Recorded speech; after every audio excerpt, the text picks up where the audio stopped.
Señoras y señores, muy buenas noches. Empezamos la edición 7 de julio de 2019 de Cara y Sello, la primera edición de julio, el mes patrio, con buenas noticias, por cierto, para todos. Como siempre, tenemos un gran programa para ustedes con excelentes invitados.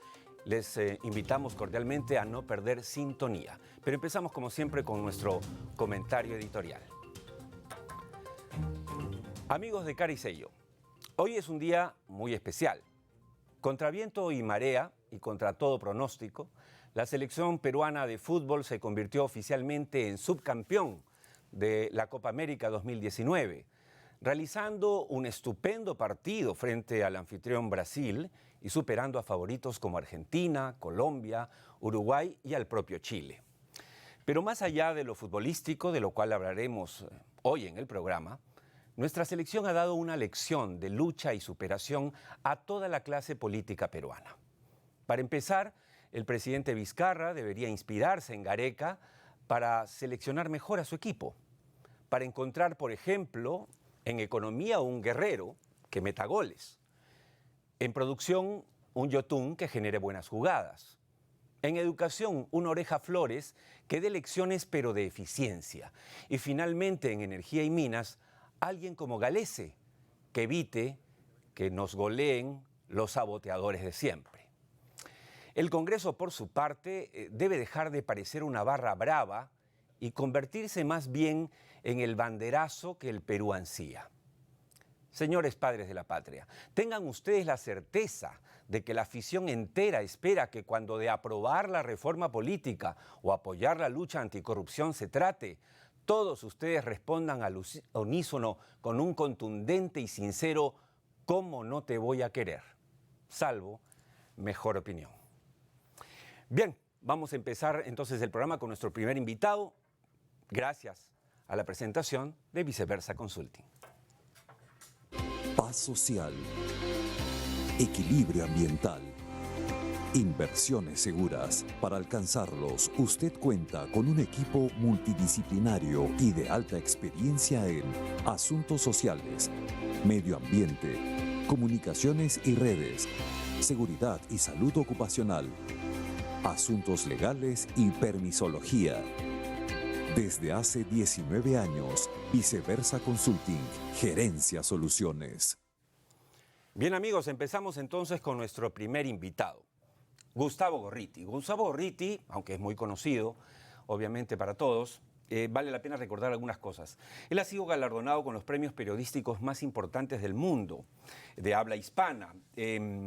Fue presidente del Instituto de Prensa y Sociedad del 2005. Es miembro del Consorcio Internacional para Periodismo de Investigación.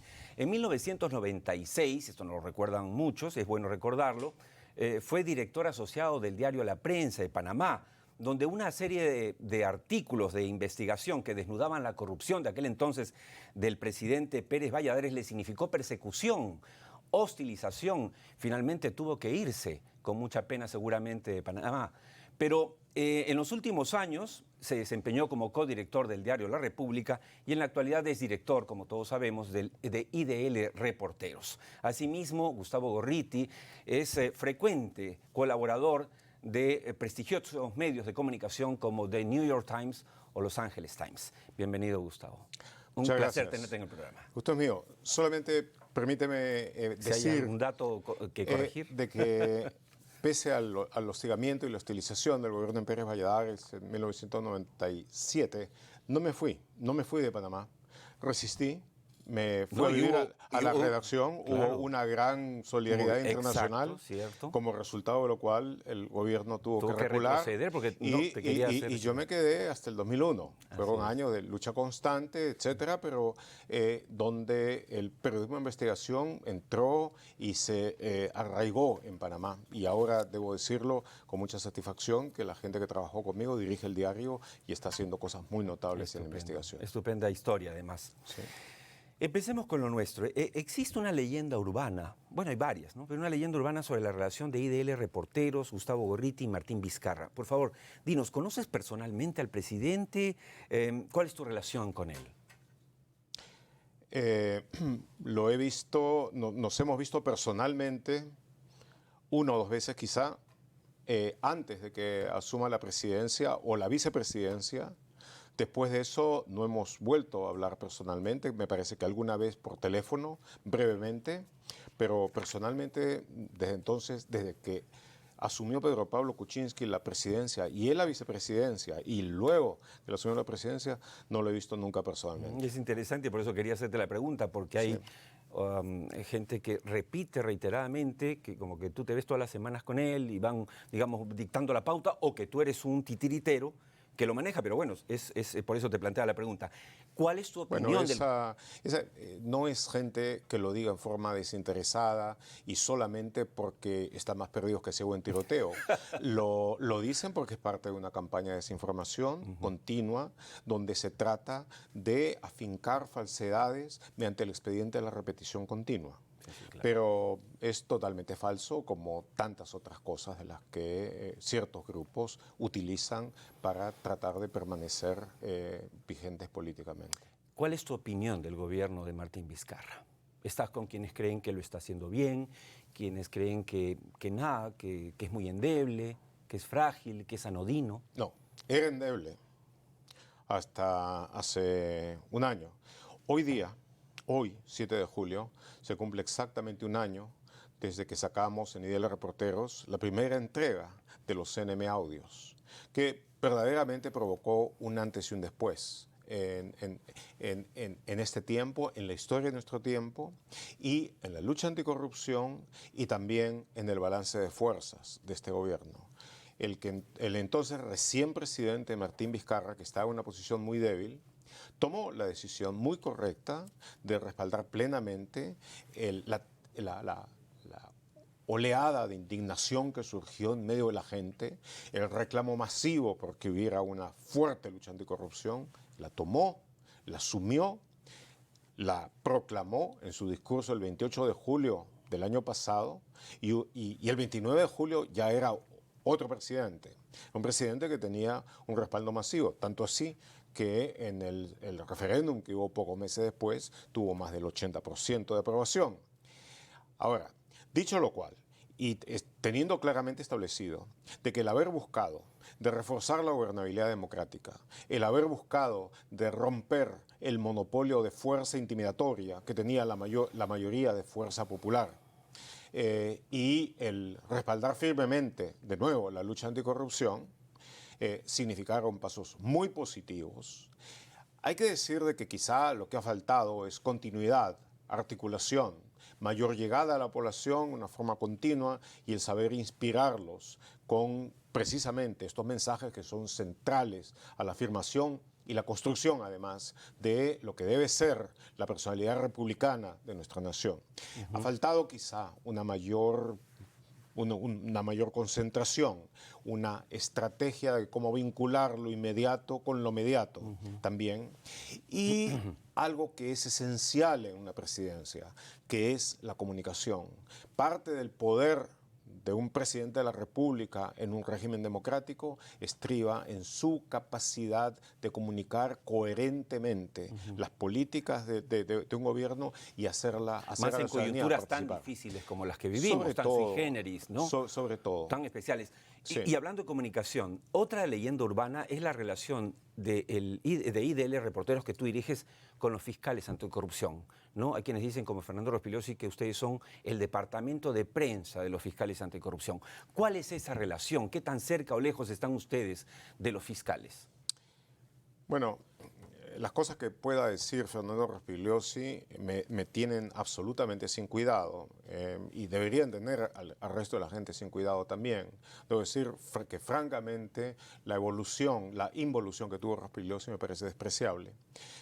Ahora, yendo a la pregunta en concreto, nosotros en IDL Reporteros fuimos quienes empezamos el año 2015 con intensidad la investigación del caso de Lavallato. Aunque en realidad desde el 2011 ya empezaba. Desde el 2011 a jalar hemos ese hilo, empezado sin nosotros que se con hiciera eso, mucho rebote. Pero exacto. en una forma intensa, con dedicación central desde el 2015. Exacto. Y con toda la ventaja que tenía el haber hecho las investigaciones anteriores. Durante buena parte de esa investigación, la Fiscalía no acompañó, no acompañó, sino por lo contrario, fue hasta una fuerza antagónica para el avance que tuvimos dentro como periodismo investigativo. Y a partir de determinado momento, cuando se toma la decisión, y debo decirte que paradójicamente quien la llevó a cabo fue el entonces fiscal de la Nación, Pedro Chávarri, lo hizo por un conjunto de razones, podemos examinarlo después, pero fue él quien lo hizo, de reorganizar el equipo especial poniendo a su cabeza al fiscal superior Rafael Vela y poniendo entre los fiscales provinciales, entre un grupo selecto de fiscales provinciales, al fiscal José Domingo Pérez. Retirando a Hamilton, claro. Ellos han iniciado una investigación intensa, muy fuerte, y dentro de la cual ha habido una emulación con lo que durante un buen tiempo nosotros veníamos haciendo. Naturalmente, dentro de la diferencia de funciones, de papeles que hay entre el periodismo de investigación, con las ventajas que tenemos y las limitaciones que tenemos en cuanto a autoridad como para poder conseguir cosas, y las que ha hecho la Fiscalía. A mí me parece, dado que los avances que ellos han hecho coinciden con los que buscamos hacer, que al final, sí, claro, al final tienen un solo propósito: revelar la verdad de los hechos. Y en la medida en que ambas cosas han confluido, tenemos obviamente puntos de vista y metas que son muy parecidas, pero desde la diferencia de que ellos están en una parte del Estado, nosotros lo estamos desde la sociedad civil.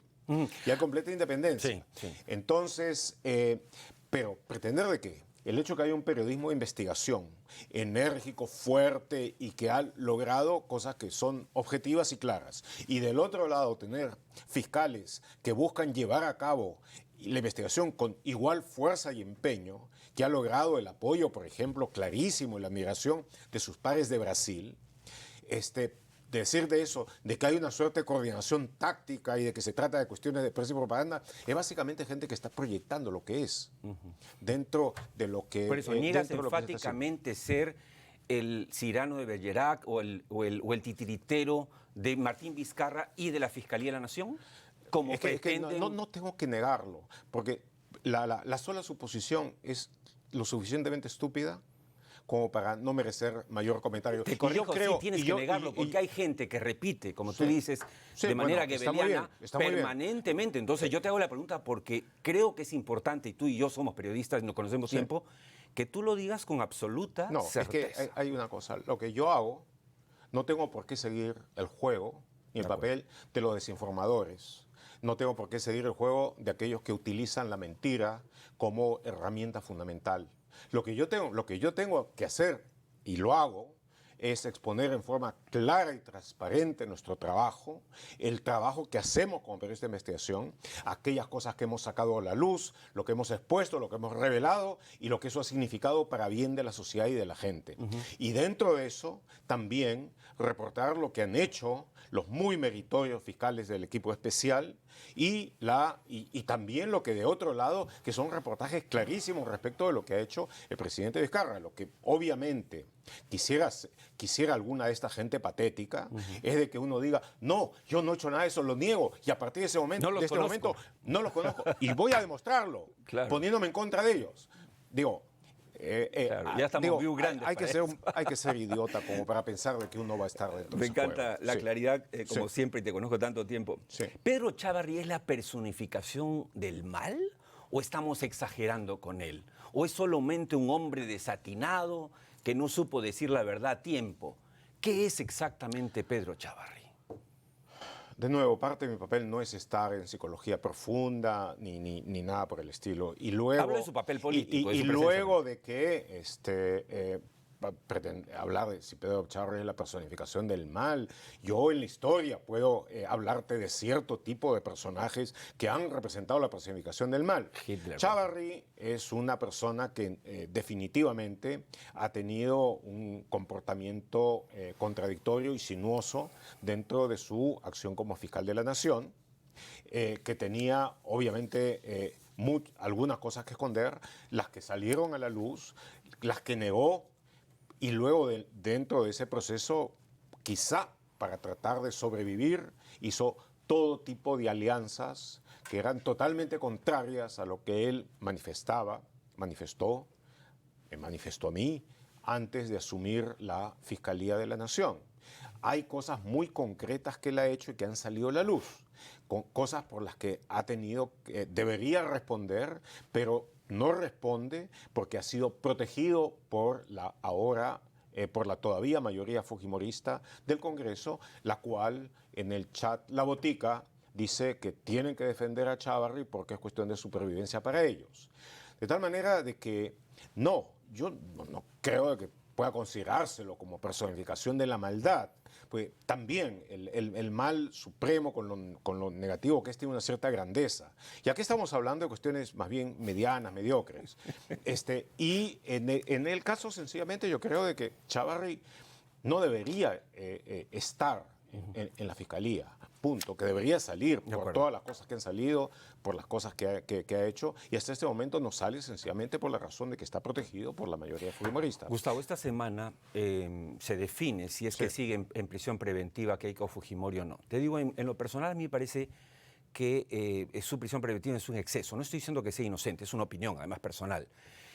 Porque si Como ella estuviese... Tú, salvo mejor parecer. Claro, salvo mejor opinión, Sí, ¿no es cierto? sí. Además, pero lo digo para tu comentario. Sí. Lo pienso porque si medimos con la misma vara a PPK y a Lourdes Flores, por ejemplo, que habrían recibido también, a boca de los de Odebrecht, financiamiento para su campaña, deberían estar en la cárcel.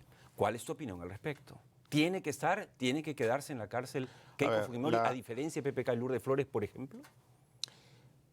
La prisión preventiva juega un papel, pero antes de dar un paso atrás y decirte de que me siento afortunado de no ser abogado y el no tener que discutir sobre cuestiones de derecho. Sí. Hablo sobre estas cosas desde el punto de vista de un ciudadano que enfrenta las cosas con sentido común y además trata de verlo desde el punto de vista de las estrategias y tácticas más convenientes de la lucha anticorrupción comparadas también con lo que se ha hecho en otros lados. Desde ese punto de vista, la prisión preventiva cumple un papel en varias acciones contra el delito organizado, sea la lucha anticorrupción, sea el crimen organizado propiamente dicho, en fin.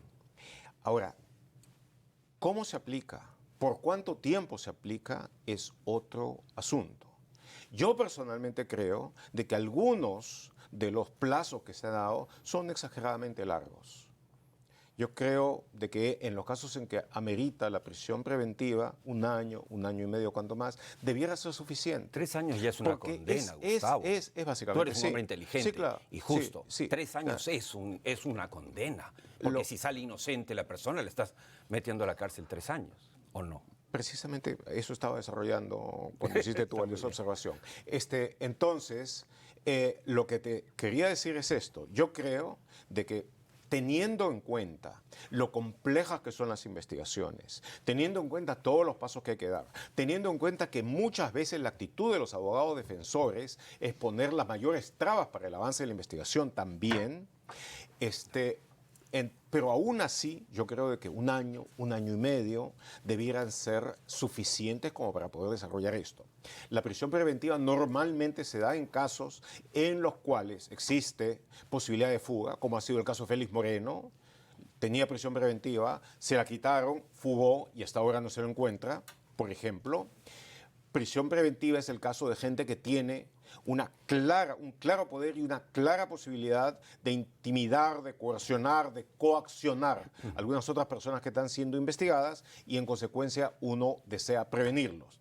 Prisión preventiva es el caso de gente que tiene mando de organizaciones grandes sobre las cuales hay mucho que investigar y que si gozan de libertad están en condiciones de impedirlo. Pero de todos modos, te digo, teniendo en consideración todo eso, yo creo que un tiempo claramente menor debiera ser el suficiente. Gustavo, ¿la lucha anticorrupción se está convirtiendo en una cacería de brujas? ¿Estamos en una suerte de macartismo anticorrupción? De ninguna manera, de ninguna manera. Porque el macartismo significó la cacería de gente por lo que pensaban, no por lo que hacían. significó en muchos casos la persecución de inocentes por alguna cosa que podía parecer cercana a la ideología que se estaba persiguiendo en ese momento. Pero la lucha anticorrupción es encontrar a gente que ha cometido actos de corrupción, sobre la que existen claras señales de que lo han hecho, sobre la que existen claros datos de que robaron masivamente los bienes que pertenecen a todo el país, a todos los ciudadanos. Y entonces lo que se trata es de sacar eso a la luz, lograr de que esa corrupción sea castigada y lograr que en la medida de lo posible lo robado sea devuelto. Acá no estamos hablando de sombras, acá no estamos hablando de conspiraciones. Lo que se está hablando en términos generales es sobre delitos que se han cometido, robos que se han perpetrado. Y como te das cuenta, otra cosa importante, aquí están comprendidos dentro de esto gente que va desde la derecha hasta la izquierda. No hay ahí una divisoria ideológica. Está desde la gente de Fuerza Popular y Keiko Fujimori hasta Susana Villarán. Pasando por PPK. Pasando por PPK, por Toledo, por el APRA, sí, claro, por Alan García mientras vivió, sí, sí. En fin. Sí, yo siempre me extraño el cinismo de alguna prensa interesada y de algunas personas, sí, repitiendo cosas que no tienen ningún sustento, como que, por ejemplo, los Destape y el LR son solo con un grupo de gente o solo con Fuerza Popular, lo cual no se sostiene en la realidad. Antes que nos gane el tiempo, porque sí, ya me están haciendo señas y quiero explotar al máximo tu presencia, que agradezco, sí, en el programa. ¿Qué sintió Gustavo Gorriti cuando se enteró que Alan García se había quitado la vida? ¿Alegría? ¿Tristeza? ¿Indiferencia? No, ¿qué va a ser alegría? Por supuesto que no. ¿Qué sentiste? Me chocó mucho, me chocó mucho, me conmocionó. Es claro de que durante los últimos meses habíamos tenido un enfrentamiento muy fuerte y muy duro, que iba mucho más allá de la cuestión pura del periodismo de investigación, porque él dirigió la contraofensiva para poder permanecer fuera de la investigación, básicamente contra de reporteros y contra mí. Y eso alcanzó niveles calumniosos. Y yo respondí con mucha fuerza. Sí, fuiste muy duro en los últimos días. Pero una vez de que las cosas llegaron a él y él tomó esa decisión, para mí la cosa estaba clara. Se estaba por investigar cosas muy importantes, pero nada que ni de lejos pudiera suponer algo como la pena capital. Y pena capital fue lo que él se autoimpuso. Exacto, sí. El quitarse la vida en una circunstancia así no tenía razón alguna. La peor condena nunca hubiese podido llegar para hacerlo claramente no se acercaba. A eso. Y digamos, claro, el hecho de que la prisión podía humillar y todo. Naturalmente, el haber sido encontrado, ubicado, eventualmente condenado por corrupción, obviamente no le iba a hacer ningún bien a su imagen. Pero él era un hombre que tenía muchas otras cualidades y que hubiera podido desarrollarlas y todavía no había terminado. Como yo he dicho, y eso, sí, por supuesto, en estos días alguna de la gente más torva ha tratado de distorsionarlo. Lo que yo quise decir es que si yo hubiera sabido, hubiera hecho un esfuerzo extraordinario por hablar con él y decirle de que al margen de que continuara la confrontación, al margen de que todo eso, porque era inevitable que continuara, no había razón alguna, hubiera tratado de persuadirlo de que no había razón alguna como para quitarse la vida. Hay momentos, y quiero ser claro en eso, hay momentos en que yo considero de que sí, el decidir terminar con la vida es una opción válida, pero no lo era en absoluto en esa circunstancia. De tal manera de que lo que puedo decir, sí, me dolió, me entristeció, pero una vez de que eso quedó... una vez de que eso pasó, para mí estuvo claro de que en ningún momento se iba a interrumpir, ni se iba a dejar de lado, ni se iba a ralentizar en lo absoluto la investigación contra la corrupción. Permíteme hacerte las últimas preguntas, sí, y pedirte el máximo esfuerzo de brevedad. ¿Las preguntas son cortas? ¿Eres consciente de que un sector ultraconservador del empresariado nacional te odia? ¿Tú los odias? ¿Tú odias a los empresarios?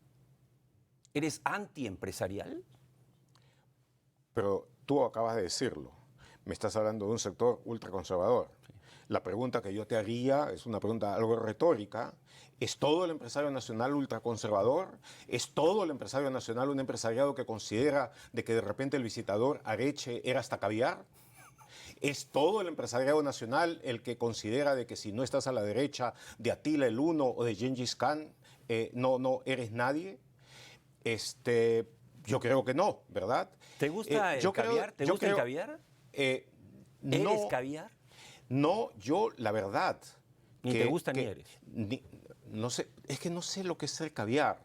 No sé lo que es el caviar. He comido muy poco. He visto, sí, cuando he concurrido a recepciones de embajadas, he visto a un montón de gente hacer cola, pero así hambrienta, frente a los buffets, y esos son los que después salen a hablar de caviares.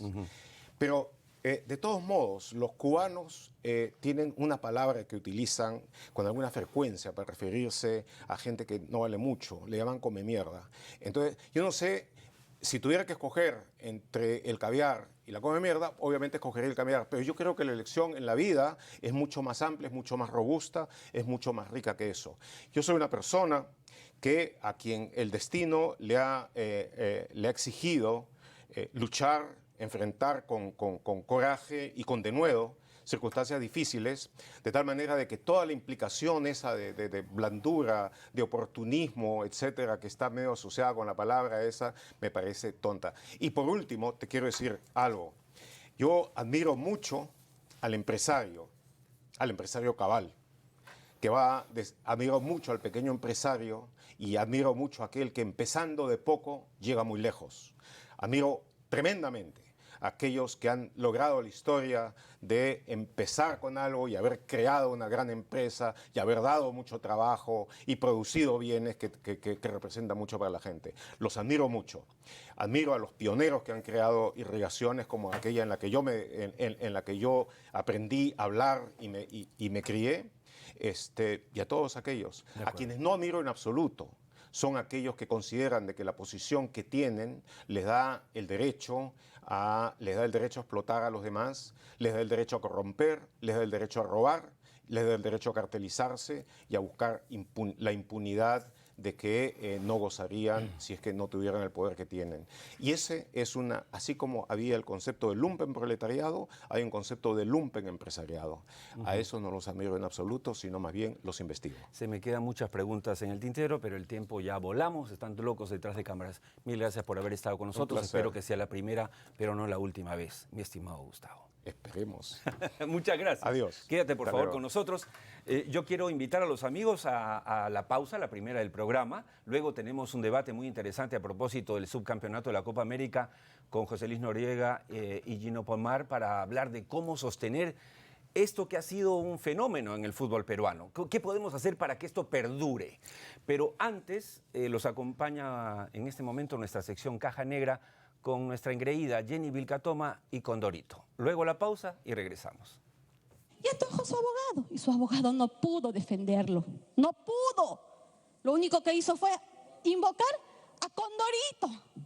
Y Condorito, señores, es chileno, es chileno, es chileno. Entonces, ¿dónde está el nacionalismo? ¿Dónde está el Frente Amplio? ¿Dónde está?